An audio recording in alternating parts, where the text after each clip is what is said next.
RMTV.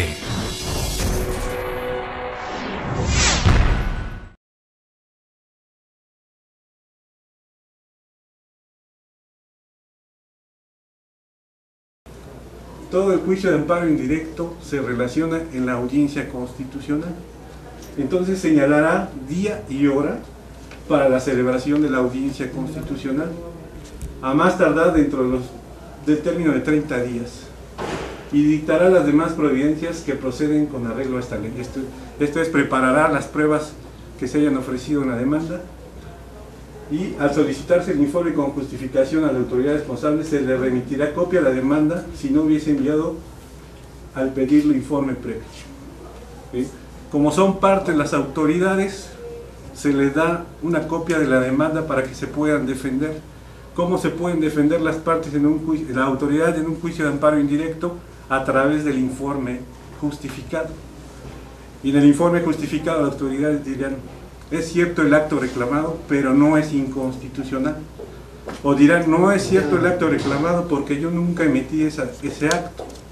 Entonces ya el quejoso debe mostrar que sí se hizo dicho acto.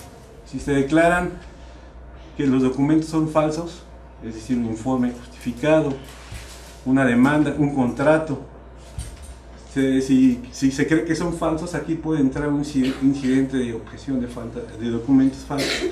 Se detiene la audiencia constitucional y se pasa a resolverse dicho incidente. En ese mismo incidente también se pueden ofrecer pruebas. Pues la más idónea es la pericial. Luego sigue el periodo de alegatos. En este periodo pues casi ningún juez lo toma en cuenta, salvo que se trate de demostrar una causa de improcedencia. Ese es el único caso que el juez tiene la obligación de contestar los alegatos. Se abre también el periodo de alegatos y se puede expresar por escrito, verbalmente, siempre y cuando sean actos que importen peligro a la vida, de privación de vida, ataques a la libertad personal, deportación, destierro, algunos de los prohibidos por el artículo 22 constitucional. Verbalmente, en los demás casos, cuando uno llega con el secretario, con el juez y trata de hacer un alegato verbal, se llaman alegatos verbales. Si están litigando en materia de amparo, yo les recomendaría que hicieran estos alegatos. Los que están por escrito casi no los ven. Los presentan, se tienen por ofrecidos y no los ven. Entonces, si uno tiene algo que expresar al juez o al secretario que lleva el juicio de amparo, esto sería la manera más idónea para tratar de convencer o poner su punto de vista en el caso. Y el MP que actúa en el proceso penal podrá formular alegatos. Esto es en materia penal.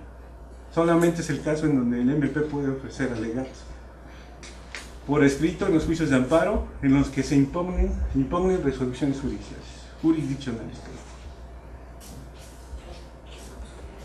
Bueno, luego se recibe el pedimento formulado por el Ministerio Público Federal, adscrito al Juzgado de Distrito. Como les decía, el Ministerio Público es una parte dentro del juicio de amparo y tiene el derecho a formular un pedimento.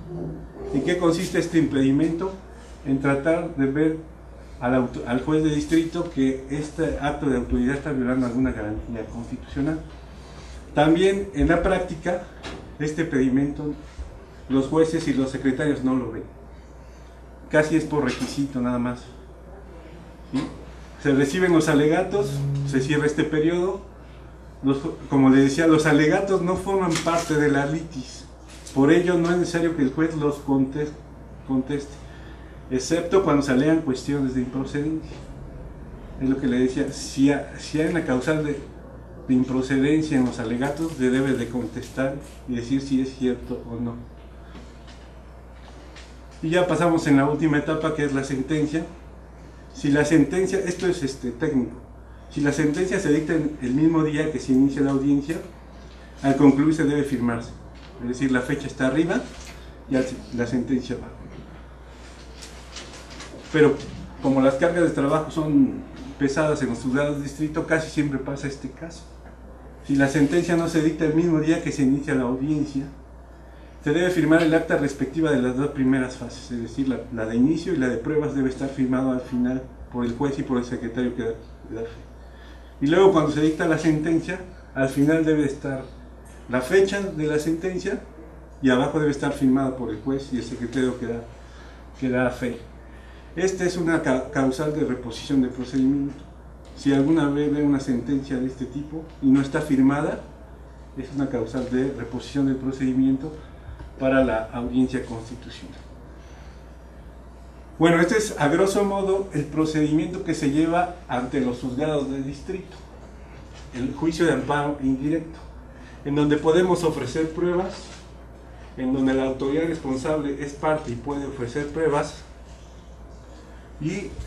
pero sigue el juicio de amparo directo. ¿Contra qué actos procede el juicio de amparo directo?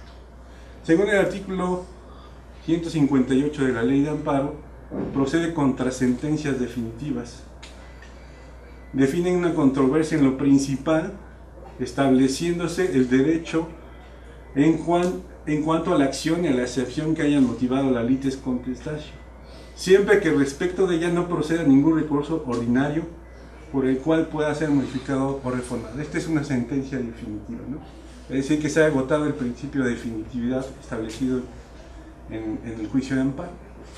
Pero también procede contra laudos, resoluciones que ponen fin al juicio, dictadas por tribunales judiciales, administrativos o del trabajo. Es decir, debe de haber un juicio previo en donde se agoten todos los recursos necesarios, todos los recursos que establece la ley de la materia para poder promover el juicio de amparo. Como les decía, es un juicio extraordinario, tratando de ver que esa sentencia se viole alguna garantía constitucional o no, o laudo, resolución que pone fin al juicio. Por lo tanto, ¿qué autoridades pueden señalarse como responsables en el amparo directo? Por regla general, solo la autoridad ordenadora, es decir, la que emitió la sentencia, debe ser señalada como autoridad responsable, es decir, un tribunal judicial, administrativo o del trabajo. Pero conforme a esta jurisprudencia, establece que también puede ser la ejecutora en algunos casos, por reclamarse actos de ejecución.